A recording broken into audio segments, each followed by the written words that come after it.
2025 সাল বাংলাদেশের অর্থনীতির জন্য একদিকে ঝুঁকির বছর, অন্যদিকে টিকে থাকার কঠিন লড়াই। বৈশ্বিক মন্দা, উচ্চ সুদের হার, ডলার সংকট আর দীর্ঘস্থায়ী মূল্যস্ফীতির চাপ সব মিলিয়ে অর্থনীতি ছিল চরম পরীক্ষার মুখে।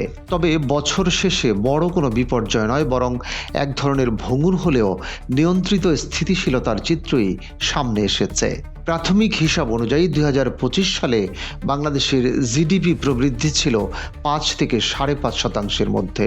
আগের এক দশকের তুলনায় এই প্রবৃদ্ধি কম হলেও বৈশ্বিক বাস্তবতায় একে পুরোপুরি নেতিবাচক হিসেবে দেখছেন না অর্থনীতিবিদরা। বিনিয়োগ প্রবাহ ছিল মন্থর, নতুন শিল্প স্থাপনে গতি কমেছে, তবে অভ্যন্তরীণ ভোগ ব্যয় ও প্রবাসী আয়ের জোরে অর্থনীতির চাকা থেমে যায়নি। 2025 সালের সবচেয়ে বড় চ্যালেঞ্জ ছিল মূল্যস্ফীতি। বছরের শুরুতে সার্বিক মূল্যস্ফীতি ছিল প্রায় 9%। খাদ্য মূল্যস্ফীতি অনেক সময় ছাড়িয়ে যায় 10%। নিত্যপণ্যের দাম বেড়ে যাওয়ায় সাধারণ মানুষের জীবনযাত্রার ব্যয় উল্লেখযোগ্যভাবে বেড়ে যায়। নীতি সুদ হার বৃদ্ধি, আমদানি নিয়ন্ত্রণ ও বাজার তদারকির ফলে বছরের শেষ দিকে মূল্যস্ফীতি কিছুটা কমে আসে 7.5 থেকে 8% মধ্যে। তবে এই কমতির সুফল মানুষের জীবনে পুরোপুরি পৌঁছায়নি। ডলার সংকটের সময় অর্থনীতির সবচেয়ে বড় ভরসা ছিল রেমিটেন্স। 2025 সালে প্রবাসী আয় দাঁড়ায় প্রায় 24 থেকে 25 বিলিয়ন মার্কিন ডলার, যা আগের বছরের তুলনায় বেড়েছে 5 থেকে 7%। হুন্ডি দমন, বৈধ চ্যানেলে প্রণোদনা ও ডিজিটাল রেমিটেন্স ব্যবস্থার বিস্তার এই প্রবৃদ্ধিতে গুরুত্বপূর্ণ ভূমিকা রাখে। রপ্তানি খাতেও 2025 সালে মিশ্র চিত্র দেখা গেছে। মোট রপ্তানি আয় ছিল আনুমানিক 55 বিলিয়ন মার্কিন ডলারের কাছাকাছি। এর প্রায় 83 থেকে 84% এসেছে তৈরি পোশাক খাত থেকে। ইউরোপ ও যুক্তরাষ্ট্রে চাহিদা কম থাকলেও নতুন বাজার অনুসন্ধান ও সীমিত পণ্যের বৈচিত্র্য রপ্তানি আয় ধরে রাখতে সহায়তা করেছে।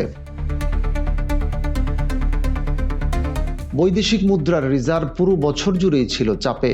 আমদানি ব্যয় নিয়ন্ত্রণ ও কঠোর এলসি নীতির কারণে রিজার্ভ সাধারণত 18 থেকে 20 বিলিয়ন ডলারের মধ্যে অবস্থান করেছে, যা দিয়ে প্রায় 3 মাসের আমদানি ব্যয় মেটানো সম্ভব হয়েছে।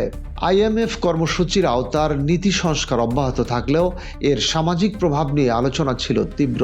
ব্যাংকিং খাতে 2025 সালে পুরনো দুর্বলতাগুলো আরও স্পষ্ট হয়ে ওঠে। খেলাফি ঋণের হার বেড়ে দাঁড়ায় প্রায় 11 থেকে 12%। বাংলাদেশ ব্যাংক তদারকি জোরদার ও নীতিতে কড়াকড়ি করলেও কাঠামোগত সমস্যার পুরোপুরি সমাধান হয়নি। রাজস্ব আদায়েও চাপ ছিল স্পষ্ট। জাতীয় রাজস্ব বোর্ডের রাজস্ব আদায় লক্ষ্যমাত্রার তুলনায় 2 থেকে 3% কম ছিল। কর ব্যবস্থার সংস্কারের উদ্যোগ থাকলেও বাস্তবায়নের গতি ছিল ধীর, ফলে বাজেট ঘাটতি দাঁড়ায় জিডিপির প্রায় 5% কাছাকাছি।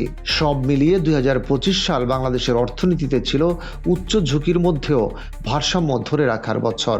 প্রবৃদ্ধি সীমিত, মূল্যস্ফীতিতে আংশিক নিয়ন্ত্রণ আর রেমিটেন্সে স্বস্তি, এই 3 সূচক এই বছরের অর্থনৈতিক বাস্তবতা স্পষ্ট।